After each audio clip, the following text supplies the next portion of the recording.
जय हिंद दोस्तों, एक बार फिर से विकास भाई मैथ मस्ती उसने कहा था कहानी के लेके आपके सामने ऑब्जेक्टिव क्वेश्चन लेके आया। आशा करता हूं कि आपको दिल और दिमाग में दोनों के दोनों शेयर कर देंगे। आप इस वीडियो पर मात्र 15 मिनट दीजिए, आपको दिल और दिमाग में दोनों के दोनों शेयर कर देंगे। अगर दिल और दिमाग दोनों के दोनों में सेट नहीं होगा तो इस वीडियो के आज ही हम डिलीट करवा दूंगा। तो बगैर देर किए हुए स्टार्ट करते हैं। तो क्वेश्चन नंबर 1 क्या कहता है कि चंद्रधर शर्मा गुलेरी का जन्म कब हुआ। तो चंद्रधर शर्मा गुलेरी का जन्म 1883 में हुआ। दूसरा नंबर प्रश्न है कि उसने कहा था कहानी का प्रकाशन कब हुआ। तो उसने कहा था कहानी का प्रकाशन कब हुआ, तो 1915 में। कब, तो 1915 में। क्वेश्चन नंबर 3 है उसने कहा था कहानी पर किस निर्देशांक ने फिल्म बनाया था। तो उसने कहा था कहानी पर किस निर्देशांक ने फिल्म बनाया था। बिमल राय। किसने, तो बिमल राय ने फिल्म बनाया था। क्वेश्चन नंबर 4 है उसने कहा था कहानी का आरंभ में किस शहर का हुआ है। तो अमृतसर के। क्या, अमृतसर के। उसने कहा था कहानी का आरंभ में किस शहर के हुआ है मेरे दोस्तों, तो अमृतसर के हुआ है। क्वेश्चन नंबर 5 है उसने कहा था कहानी के आरंभ में लड़के की उम्र क्या है। तो उसने कहा था कहानी के आरंभ में लड़के की उम्र क्या है, तो 12 साल के। कितना साल के है, 12 साल के है।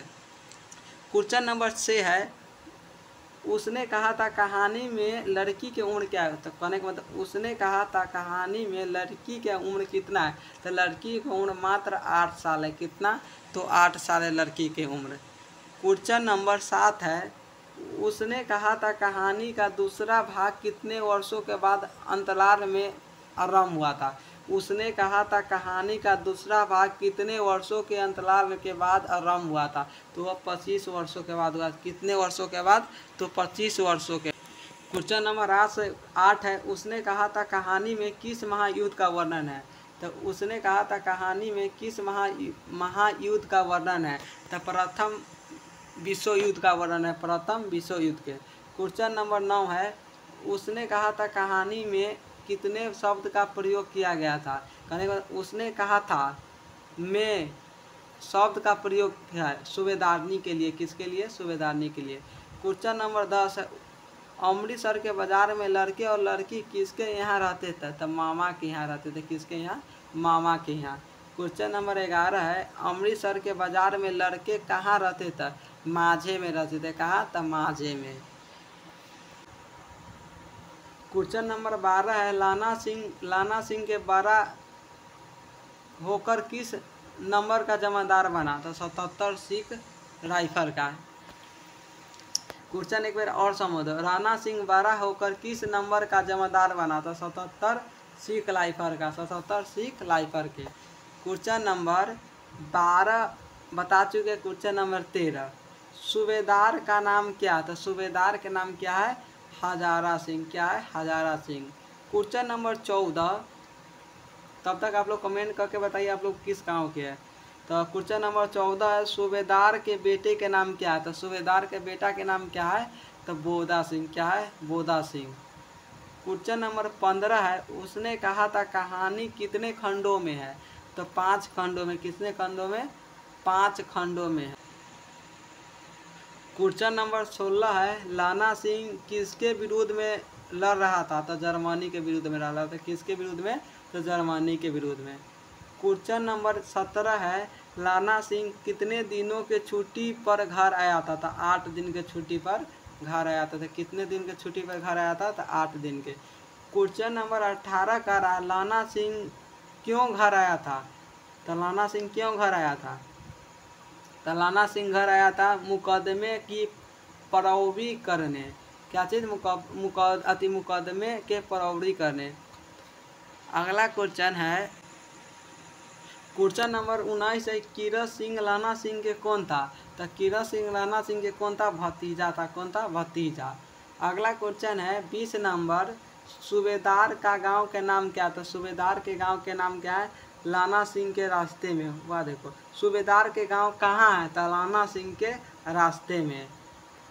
अगला क्वेश्चन है क्वेश्चन नंबर 20 हो चुका है। तो क्वेश्चन नंबर 21। तो क्वेश्चन नंबर 21 युद्ध में कितने जर्मन घायल हुए या मारे गए थे। युद्ध में कितने जर्मन घायल या हुए या मारे गए।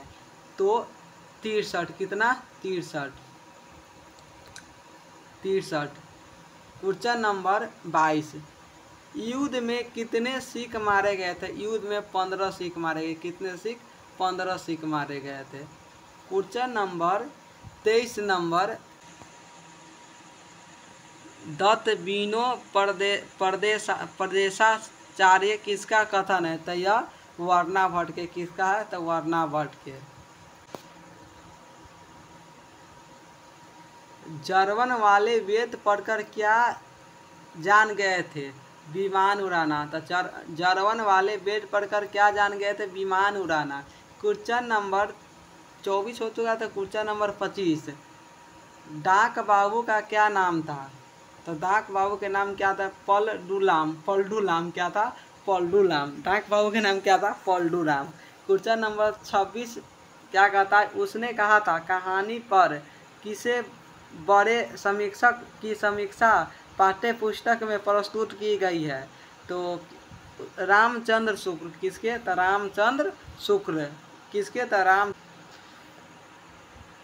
क्वेश्चन नंबर 27 है कि वैष्णवी से टकराकर लड़के ने कौन सी उपाधि प्राप्त किया था? वैष्णवी नाम की एक लड़की से लड़का ने टकरा के कौन सा उपाधि प्राप्त किया था? आंधे का। क्या थी? आंधे की। आंधे की। 28 नंबर क्वेश्चन है, निमोनिया से मरने वाले को क्या नहीं मिलता है? तो निमोनिया से मरने वाले को क्या नहीं मिलता है? तो मुरब्बे नहीं मिलता है। अगला 29 नंबर क्वेश्चन है, लाना सिंह की कलाई स्तर में कितनी दूर पर दूसरे खाई वाले सैनिक थे? तो दूसरे खाई वाले थे। तो 3 मील। कितने मील? तो 3 मील। क्वेश्चन नंबर 30 कहता है कि सूबेदारनी को कितने बेटे थे? सूबेदारनी के कितने बेटे थे? सूबेदारनी के 1 बेटे थे। कितने बेटे थे? तो 1 बेटे थे। क्वेश्चन नंबर 31 है कि सूबेदारनी का बेटा कितने दिनों में फौज में नौकरी कर रहा था? तो 1 वर्ष से। कितने वर्ष से? 1 वर्ष से। सूबेदारनी का बेटा कितने दिनों से फौज में नौकरी कर रहा था? तो 1 वर्ष से। क्वेश्चन नंबर 32 है, तिमियों का घगरिया पलटन कौन बनाना चाहते थे? सूबेदारनी। कौन? सूबेदारनी। क्वेश्चन नंबर 33 है कि कितने जर्मन खाई में घुसे थे? तो 70 जर्मन। कितने? तो 70। क्वेश्चन नंबर 34 है, जर्मनों के खाई में घुसने के समय वहाँ कितने सिख थे? तो 8 सिख थे। क्वेश्चन नंबर 35 है, लड़ाई के कितने देर बाद सहायता टीम आई थी? लगभग कितना वर्ष है? देखते लगभग 2 घंटे में। कितने? तो लगभग 2 घंटे में। क्वेश्चन नंबर 36 है, सरस्वती पत्रिका संपादन कौन है? तो महावीर प्रसाद द्विवेदी है। बस आज के लिए इतना ही। आशा करता हूँ कि वीडियो बहुत ही अच्छा रहेगा। आप लोग कमेंट करके अच्छे मुझे बताएं। संपूर्ण क्रांति के ऑब्जेक्टिव चाहिए तो आप लोग कमेंट कीजिए। आशा करता हूँ कि आपको ये वीडियो बहुत ही अच्छा और लाभदायक लगा होगा।